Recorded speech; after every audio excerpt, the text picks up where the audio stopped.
तरफ महाराष्ट्र में नए सीएम का शपथ ग्रहण होना है 5 तारीख को, लेकिन उससे पहले जो बयान संकेत मिल रहे हैं, बड़ा सवाल यह है कि महायुति क्या सब कुछ ठीक नहीं है? यह अपने आप में बड़ा सवाल है।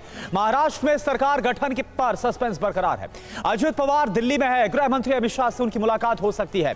वहीं ठाणे में शिंदे ने बीमार होने की वजह से सभी बैठकें रद्द कर दी हैं। सोर्सेस के मुताबिक शिंदे गृह मंत्रालय और वित्त मंत्रालय पर अड़े हुए हैं। देवेंद्र फडणवीस के करीबी बीजेपी नेता गिरीश महाजन ने एकनाथ शिंदे से मुलाकात की है। महाराष्ट्र के लिए बीजेपी ने पर्यवेक्षकों के नामों का ऐलान कर दिया है। वित्त मंत्री निर्मला सीतारमण और गुजरात के पूर्व मुख्यमंत्री विजय रूपाणी पर्यवेक्षक बनाए गए हैं। अब 4 दिसंबर को बीजेपी विधायक दल की बैठक हो सकती है।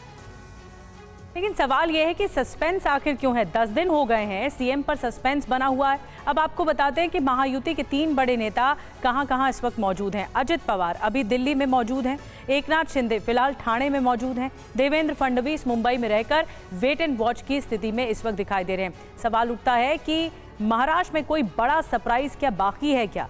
कहा यह भी जा रहा है कि 5 दिसंबर को शपथ ग्रहण होगा और शपथ ग्रहण की तैयारियां भी चल रही हैं, लेकिन सीएम पर सस्पेंस है। क्या हालात अभी बने हुए हैं ये आपको समझाते हैं। कल होने वाली महायुति की मीटिंग टल गई है।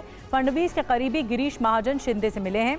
अभी बीजेपी विधायक दल की मीटिंग भी नहीं हुई है, तो अब सस्पेंस अभी भी है। फडणवीस का करीबी गिरीश महाजन ने ठाणे में एकनाथ शिंदे से मुलाकात के बाद क्या कुछ कहा है, आपको सुनवाते हैं।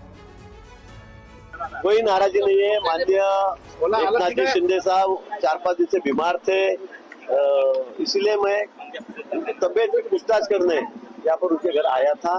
फिर भी 1 घंटा सवा घंटा हम लोग साथ में बैठे, अभी बातचीत हमारी वहाँ पर हुई है। 5 तारीख की तैयारी के बारे में भी उन्होंने मुझसे कुछ बातें की, मैंने भी उनसे कुछ कहा होगा करा, क्योंकि बाहर ही नहीं आए थे। तो मुझे ऐसा लगता है कि 5 तारीख का कार्यक्रम हमारा ऐतिहासिक कार्यक्रम ऊपर होगा। देश भर से सभी नेता, माननीय प्रधानमंत्री जी, अमित भाई है, नड्डा जी है, सभी नेता यहाँ पर आएंगे और बड़े धूमधाम से ये कार्यक्रम मनाया जाएगा। और सोर्सेस ये बता रहे हैं कि महायुति की बैठक अब कल हो सकती है, जिससे मंत्रालय बंटवारे के साथ अन्य मुद्दों पर चर्चा होगी। सोर्सेस की माने तो एकनाथ शिंदे गृह मंत्रालय की मांग पर अड़े हैं, लेकिन बीजेपी उन्हें यह विभाग देने की इच्छुक नहीं है। ऐसे में मंत्रालय बंटवारे में अगर गृह विभाग शिंदे को नहीं मिला तो वो खुद मंत्री बनेंगे या फिर नहीं, ये तय नहीं हुआ है अभी तक। इन सब के बीच विजय रूपाणी और निर्मला सीतारमण को बीजेपी ने महाराष्ट्र के लिए पर्यवेक्षक बनाया है। विजय रूपाणी ने क्या कहा, यह आपको सुना देते हैं। हम दोनों लोगों को ऑब्जर्वर के नाते महाराष्ट्र भेजने की सूचना दी है। महाराष्ट्र में पार्टी के नेता चुनने की जो प्रक्रिया है, वहाँ एज ए ऑब्जर्वर हम दोनों जा रहे हैं। अभी केंद्रीय कार्यालय बताएंगे कि वहाँ संसदीय दल की बैठक कब होगी, किस तारीख को होगी, तभी हम लोग वहाँ जाकर सबको मिलेंगे और फिर पूरा हाईकमांड को बताएंगे और फिर हाईकमांड जो कहेगी उससे हम वहाँ के नेता चुनते हुए जाहिर डिक्लेयर करेंगे। नहीं, प्रोसीजर तो यही होती है कि सब संसदीय दल की बैठक होती है, उसमें सबका मत जानने की कोशिश करते हैं। जो प्रस्ताव आएंगे उस पर विचार होगा और बाद में अगर सब लोग सर्वानुमते बताएंगे तो उसको ही हम नेता की तौर पर डिक्लेयर करते हैं। विजय रूपाणी को आपने सुना। और अभी महाराष्ट्र में बीजेपी के सीएम पर सस्पेंस बरकरार है, कुछ पता नहीं लग पा रहा है, लेकिन शपथ ग्रहण की तैयारियां फुल फॉर्म में इस वक्त दिखाई दे रही हैं। कल महाराष्ट्र बीजेपी अध्यक्ष चंद्रशेखर बावनकुले मुंबई के आजाद मैदान पहुंचे और तैयारियों का जायजा लिया है, जो तस्वीरें आपके सामने हैं। और इधर एकनाथ शिंदे भले ही अपने गांव से वापस नहीं लौट रहे हो, लेकिन बीजेपी ने शपथ ग्रहण की तैयारियां शुरू कर दी है। सोर्सेस के मुताबिक महाराष्ट्र बीजेपी विधायक दल की बैठक 4 दिसंबर को होनी है। बीजेपी के सभी विधायकों को कल दोपहर तक मुंबई आने का निर्देश दे दिया गया है। 4 दिसंबर के दिन नेता का चुनाव करने के बाद सरकार बनाने का दावा पेश किया जाएगा। 5 दिसंबर को शपथ ग्रहण समारोह हो सकता है और उसको लेकर तैयारियां तेज है। अभी तक सरकार का गठन ना होने पर विपक्ष जहां महायुति पर निशाना साध रहा है, तो शिंदे गुट और अजित गुट के नेता जल्द सरकार गठन की बात कर रहे हैं। आप सुनिए। देखिए, एकनाथ शिंदे जी और अजित पवार ये कोई बीजेपी के मित्र नहीं है, ये गुलाम है और गुलामों को समझौता ही करना पड़ता है। गुलाम अपने मालिक से, अपने आका से आंख दिखाकर बात नहीं कर सकता, आंख झुकाकर बात करना होता है। और नरेश मस्के हो चाहे जो भी हो, एकनाथ शिंदे की उतनी हिम्मत नहीं है कि वो नरेंद्र मोदी जी और उनकी सरकार को आंख दिखा दें।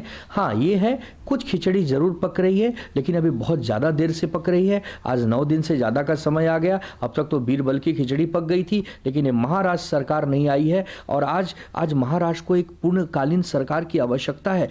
देखिए, विपक्ष को इतनी कड़ी हार होने के बाद उनका मानसिक संतुलन बिगड़ चुका है, तो विपक्ष किसी भी हालत में इस तरीके की बातें करेगा। अभी आदरणीय एकनाथ राव जी शिंदे साहब की अगर प्रकृति बराबर नहीं है, जो इंसान 10-10 सभा करते थे, सवेरे से 8 बजे से रात को सवेरे दूसरा दिन 4 बजे तक जो इंसान काम करता है, वो इंसान की हालत तो खराब हुई रहेगी ना। अभी उनकी अगर सेहत पे असर है, उसके ऊपर भी अगर ये राजनीति करना चाहते हैं तो इनको शर्म आनी चाहिए। और 5 तारीख को शाम को शायद आजाद मैदान पर स्वेरिंग हो जाएगा। नहीं, कंक्लूजन तो हो ही गए ना। बीजेपी का चीफ मिनिस्टर होने का तय उसी दिन हो गया था जब एकनाथ जी शिंदे जी और अजीत दादा, स्वयं मैं, प्रफुल्ल भाई और अमित भाई के साथ हमारी जब मीटिंग हो गई थी, तब सारा तय हो गया है। और देखिए, इस खबर पर और ज्यादा जानकारी के लिए हमारे साथ कुमार कुंदन लाइव जुड़े हुए। कुमार, देखिए, सवाल यहां पर 2 बड़े उठते हुए नजर आ रहे हैं। पहला बड़ा सवाल तो यह है कि क्या देवेंद्र फडणवीस के अलावा कोई और नाम हो सकता है सीएम के तौर पर, और दूसरा बड़ा सस्पेंस यह है कि एकनाथ शिंदे जो मौजूदा कार्यवाहक मुख्यमंत्री हैं, वो क्या करने वाले हैं, ये क्लियर नहीं हो पा रहा है। देखिए, दोनों बातें बहुत ही वाजिब है करुणा। पहली बात अगर मैं करूं, एकनाथ शिंदे की जो कार्यवाहक मुख्यमंत्री हैं वो अभी तक एक तरीके से कोप भवन में है। कोप भवन से मेरा मतलब वर्षा बंगले पे नहीं है। जो मुख्यमंत्री का आधिकारिक आवास है वो थाने में है, कभी अपने गांव चले जाते हैं। एक तरीके से प्रेशर टैक्टिक बनाने की कोशिश कर रहे हैं कि उन्हें जो मंत्रालय चाहिए वो मिलना चाहिए, और वो बार बार ये कह रहे हैं कि मुझे जो अपनी बात कहनी है मैंने आला कमान बीजेपी को सुना दिया है, अब उनको तय करना है कि करना क्या है। लेकिन ये बात सच है कि मंत्री पद को लेकर वो नाराज है, और उनकी नाराजगी अब एक तरीके से जगजाहिर संकेतों में हो रही है। दूसरी बात जो आपने पूछा, कौन बनेगा मुख्यमंत्री, यह सवाल 9वें दिन भी यक्ष प्रश्न की तरह है। भारतीय जनता पार्टी अभी तक यह निर्णय नहीं ले पाई है कि भारतीय जनता पार्टी का मुख्यमंत्री कौन होगा। पर्यवेक्षक कल आ रहे हैं। सभी विधायकों को बोला गया है कि आज शाम तक मुंबई आ जाने के लिए। कल सुबह 10 बजे भारतीय जनता पार्टी विधायक दल की बैठक है, उसमें नेता चुना जाएगा, और पर्यवेक्षक निर्मला सीतारमण और विजय रूपाणी आ रहे हैं। लेकिन बात फिर वही घूम फिर के आती है कि क्या देवेंद्र फडणवीस ही होंगे या फिर कुछ और। भारतीय जनता पार्टी के हाल के दिनों के फैसलों को अगर नजर देखें, चाहे वो मध्य प्रदेश हो या राजस्थान हो, तो फैसला जो है, जो हमारी आपकी चुनावी सोच है उससे इतर आई है। तो क्या यहाँ भी कुछ ऐसा हो सकता है? कई सारे फैक्टर हैं, कई सारे नाम हैं, इन सब के बीच एक तरह से उहापोह की स्थिति जरूर बनी हुई है। एक अपडेट ये है कि आज 10:30 बजे आजाद मैदान में तीनों पार्टी के नेता जुटेंगे और शपथ ग्रहण तैयारियों का जायजा लेंगे। मतलब एक मैसेज देने की कोशिश करेंगे कि महायुति में सब कुछ ठीक ठाक है। लेकिन अजीत पवार की दिल्ली में मौजूदगी, थाने में मौजूदगी एकनाथ शिंदे की, यह बताता है कि कुछ न कुछ उहापोह बिल्कुल। तो यार सामने ये रखने की जरूर कोशिश है, दिखाने की सब कुछ ठीक ठाक है, लेकिन क्या अंदर खाने वाकई में महायुति में सब कुछ ठीक ठाक है, ये अपने आप में बड़ा सवाल है। बहुत बहुत शुक्रिया आपका इस पूरी जानकारी के लिए।